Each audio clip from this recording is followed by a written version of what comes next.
প্রিয় দর্শক শ্রোতা, আসসালামু আলাইকুম। আশা করি সবাই ভালো আছেন। আমাদের শিক্ষা বিষয় নিয়ে একটু কথা বলতে চাই। আমি যেহেতু শিক্ষার সাথে জড়িত, কিছু অভিজ্ঞতা আমার রয়েছে। আমাদের শিক্ষামন্ত্রী মহোদয় ওনার দায়িত্বভার গ্রহণের পর থেকেই উনি হয়তো ওনার বিভিন্ন জায়গায় কথা বলতে গিয়ে কিছু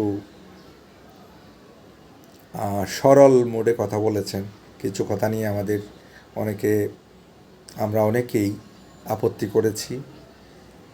উনি একটু সনাতনী স্টাইলে কথা বলছেন, নকলের কথা বলছেন, শিক্ষার আমূল পরিবর্তনের কথা বলছেন না, শিক্ষা নিয়ে নানা সমস্যা সমাধানের কথা বলছেন না, এরকম অনেকেই অনেক কথা বলছি। এখন নকল নেই, উনি নকলের কেন কথা বলছেন ইত্যাদি। তো মূলত আমি একজন শিক্ষা লাইনে, বিশেষ করে পরীক্ষার বিভিন্ন দায়িত্ব পালন করার কারণে আমার যে অভিজ্ঞতা আমি বলবো, আমরা বিগত দীর্ঘ সময় 16 বছর 17 বছর যাই বলেন না কেন, এই সময়ে আমরা শিক্ষার যে মানগত জায়গায়, শিক্ষার পরিবেশের জায়গায় আমাদের অনেক অধঃপতন হয়েছে। আমাদের শিক্ষার পরিবেশটা যথাযথ ছিল না। শিক্ষার্থীরা ইচ্ছে মতো নকল সৃজনশীল হওয়ার কারণে ট্রেডিশনাল যেভাবে হয় সেভাবে হয়তো হচ্ছে না, কিন্তু নকল যে একেবারে হচ্ছে না তা নয়। যেখানেই সুযোগ থাকে, যেভাবে থাকে, শিক্ষার্থীরা দেখাদেখি করছে, নকল করছে, মোবাইল সহ বিভিন্ন ডিভাইস নিয়ে যাচ্ছে, বাইরে প্রশ্ন মোবাইলে সেন্ড করছে, অ্যান্সার নিয়ে আসছে। আমাদের যারা শিক্ষা সংশ্লিষ্ট কর্মকর্তারা ছিলেন তারা অনেকটা অসহায় হয়ে পড়েছিল, কারণ শিক্ষা প্রশাসনের যে বডি, তারা ঠিকমতো শিক্ষকদের কেন্দ্রকে, কর্মকর্তা কর্মচারীদের যারা পরীক্ষার সাথে জড়িত আছে তাদেরকে যথাযথভাবে সহযোগিতা করেনি।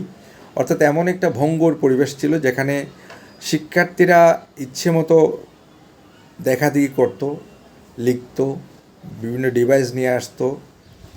হয়তো কিছু জায়গায় ওভাবে হয়নি, কিন্তু বেশিরভাগ ক্ষেত্রে শিক্ষার একটা বিপর্যয় নেমে এসেছিলো। এখানে শিক্ষকরা, শিক্ষার কর্মকর্তারা ছিল খুবই অসহায় একটা পজিশনে। এখানে এই জায়গায় এবং আমাদের খাতা মূল্যায়নের ক্ষেত্রেও বোর্ড থেকে সবসময় লিখুক না লিখুক নাম্বার দেওয়ার জন্য প্রেশার দেওয়া হতো। এমনকি আমাদের যারা পরীক্ষক ছিলেন তাদেরকে ইনসাল্ট করা হতো। যদি বেশি শিক্ষার্থী ফেল করে বা নম্বর কম পায়, এই জন্য তাদেরকে জবাবদিহি করতে হতো। এই জন্য জবাবদিহি করতে হতো না যে তারা কিছুই লেখে নাই, কেন নাম্বার দিলেন, এই জন্য কোনো জবাবদিহি ছিল না। ওরা কেন কম নাম্বার পেল, ওরা পাস করলো না কেন, এত কম পাস করলো কেন, এত বেশি ফেল করলো কেন, এই বিষয় নিয়ে তারা জেরার মুখোমুখি হতো, তাদেরকে কৈফিয়ত দিতে হতো, ইনসাল্ট করা হতো তাদের পরীক্ষকদের।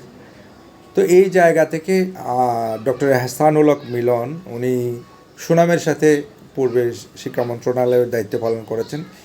এবার দায়িত্ব নেওয়ার পরও সবাই খুব বেশি আশা করেছেন। ওনার মাঝখানে একটা গ্যাপ হয়েছে, ওখানে হয়তো কিছু বিষয় নিয়ে উনি কিছু মন্তব্য করতে গিয়ে, বেশি সরল ভঙ্গিতে কথা বলতে গিয়ে অনেক সমালোচিত হয়েছেন। এবং ওনাকে হয়তো অনেক জায়গায় যথাযথ সহযোগিতা পায় নাই, ট্রল হয়েছে। আমাদের শিক্ষার্থীরা যেই ভঙ্গিতে কে নিয়ে ব্যঙ্গ বিদ্রুপ করেছেন, কথা বলেছেন, এই বিষয়গুলোও কিন্তু খুবই আপত্তিকর। আমাদের অভিভাবকের দিক থেকে, শিক্ষা প্রতিষ্ঠানের দিক থেকে আমাদের দায় রয়েছে। আমাদের শিক্ষার্থীরা ওনাকে অ্যাড্রেস করার ক্ষেত্রে এবং মন্তব্য করার ক্ষেত্রে যে ভাষা, যে ভঙ্গি, সেটাও সবসময় ভালো ছিল না।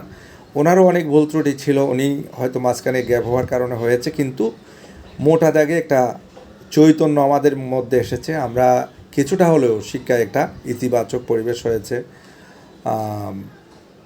সিসি ক্যামেরার কারণে, বা ওনার সামগ্রিক ওনার যে একটা তাগিদ, উনি যেটা নিয়ে মনোযোগ, সেটা দীর্ঘদিন ছিল না। দীর্ঘদিন একটা লাগামহীন একটা পরিবেশ ছিল, যেখানে শিক্ষকরা শিক্ষকের মতো কাজ করতে পারেনি, প্রশাসকরা প্রশাসকের মতো কাজ করতে পারেনি। সবাই একটা ফাঁকি ঝুঁকির মধ্যেই ছিল। ও এই অবস্থায় আমরা শিক্ষামন্ত্রী মহোদয়ের কিছু সিদ্ধান্ত ওনার ভুল হয়েছে। উনি কিছু কথাবার্তা আর একটু সচেতনভাবে বলতে পারতেন। এরকম ত্রুটি থাকলে ওনাকে যে পদত্যাগের দাবি, উনি যে সবগুলো খারাপ কাজ করেছে, অন্যায্য কাজ করেছে তাই না। উনি মোটা দাগে একটা পজিটিভ মানুষ, পজিটিভলি কাজ করেছেন শিক্ষার জন্য।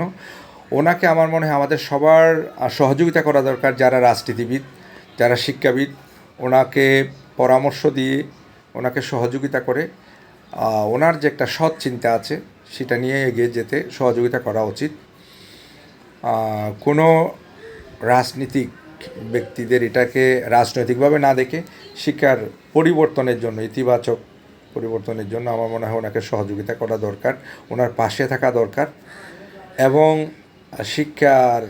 শিক্ষার্থীদের বলবো, শিক্ষার্থীরা ইতিমধ্যেই বিগত 16-17 বছর পড়ালেখামুখী ছিল না, তারা ফাঁকি দেওয়ার জায়গায় ছিল, তারা পড়ালেখা না করে পাশ করার একটা পরিবেশে ছিল।